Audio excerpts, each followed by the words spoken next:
Alan, you get to do double duty in the early episodes, and the Mantid has taken over Harry's life, and the Mantid is voiced by the great Clancy Brown. Did you take any of Clancy into consideration when you were doing your version of Harry Mantid? His Clancy is brilliant, and his Mantid is disgusting. Like to listen to. He's got all of this, and Chris Yeah. can talk about how he did it, right? It was all very, he got into it, I like don't what. know how he does it. I mean, his throat, like he can make those, he makes all those noises himself, and he can make clicking noises, and it's otherworldly. It's incredible to watch. Yeah, it's I creepy. never would have thought he was doing those actual sounds. Yeah, it's incredible, all of it. So Yeah. I have a little bit of that with Sarah because it's such a different uh, sort of behavior. I kept him a little closer. He was definitely different than Harry with his slick back hair and his cigarettes and the way he talked. He wasn't trying to be Harry too much, except for laughing like him when he seemed, people started and Yeah, yeah. questions, look at him funny.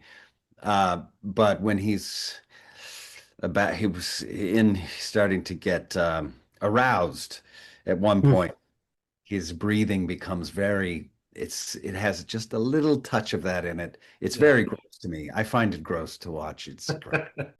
Alan on what Harry has been up to since he was captured on the Grey's ship last season. Yes, he's been wallowing a bit and reflecting on all of his friends on Earth. And that's where that's why he has the drawings made, all the sketches of his friends at home. Why and questioning himself, like why would he want a picture of Darcy, the redheaded one of Yeah. all the people? He's missing them. He's missing home, and he's realizing that's I think that's the thing, is that he's starting to miss Earth as home. There's nothing to miss back on his planet other than his planet at that moment. But yeah.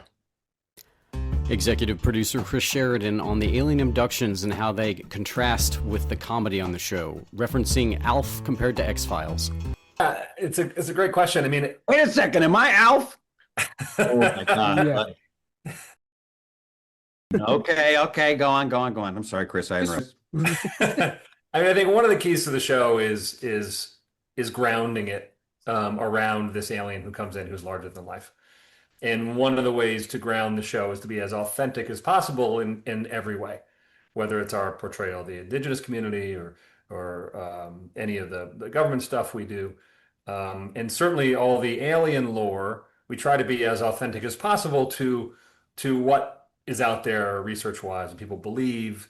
And so it takes some research to try to capture that, but it's part of the fun of the show is portraying Ben and Kate's journey as abductees in the same way that we have read about or heard about for decades about this stuff happening to people and how they're reacting off of it. The hypnosis, the owls, the replaced memories. There's more sort of alien stuff this year in the beginning that people will see that is tied into what people believe that the aliens do. So it's all a piece of trying to ground the show, and it feels like it's separate than the humor, but to be honest, it helps the humor. And grounding, we have to ground not only the dramatic stuff, but we have to ground the character humor as well. So, so the emotional stuff works. So outside of Harry, who has the ability to be a little larger than life because he's this alien, and Alan has the ability to really use his acting and comedic acting chops and physicality and all that stuff. Around Alan, it's really important to try to ground all the comedy in the other actors where it all feels real and all comes from character. Because as soon as the other actors got larger than life, if they ever did, then suddenly this show would feel like a cartoon and then the emotional connection would go away. So it's a tonal sort of energy that you have to keep track of at all times. And a big part of that is grounding it, including grounding all the alien stuff and trying to make that feel as real as possible. If that makes sense.